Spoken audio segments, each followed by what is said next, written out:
Near miss. Near to where the line from the big engine shed joins the main line, there are some special points. They are called trap points, and the rails don't go anywhere, but are just long enough to derail anything running away and prevent it from colliding with engines on the main line. They are worked by a very powerful spring, but can be controlled from the signal box when the engines need to join the main line on purpose.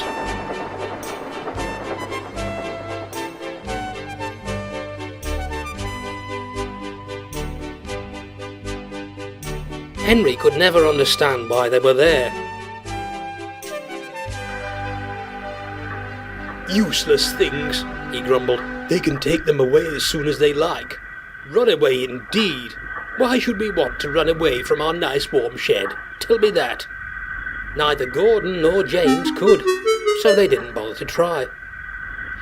One night, Henry was alone in the shed. This was unusual, but Gordon was not due back until early in the morning, and James had been delayed by the other railway. Oliver, Donald and Douglas, along with Duck, were all busy at the other end of Duck and Oliver's branch line. It was a cold night, and Henry felt lonely. He was glad when the firelighter came earlier than usual. Gratefully, Henry felt warmth spread through his boiler. He was drowsy and comfortable. "Running away," he thought to himself as he dozed. "Who'd be daft enough to do that on a cold morning like this?" Suddenly, he awoke. Someone was climbing the steps to his cab.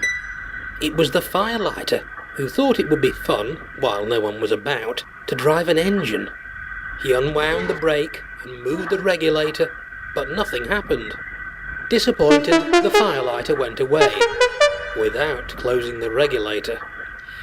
Henry dozed again. When he next awoke, he could see that it was just getting light outside. Then he realised what had woken him.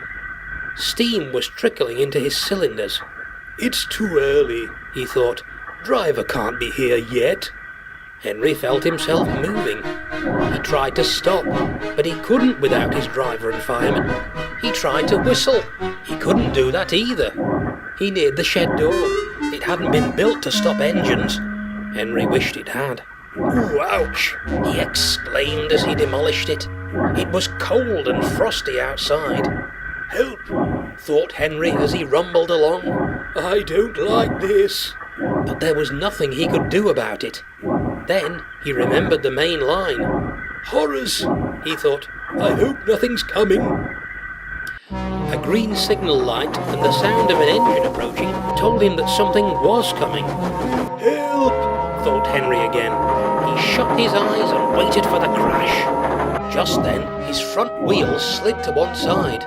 Soon, his driving wheels left the rails too, and Henry stopped, leaning a little to one side. He was just a few inches clear of Gordon's coaches, as, with a whistle, a rattle and a roar, the big blue engine thundered by. "Phew!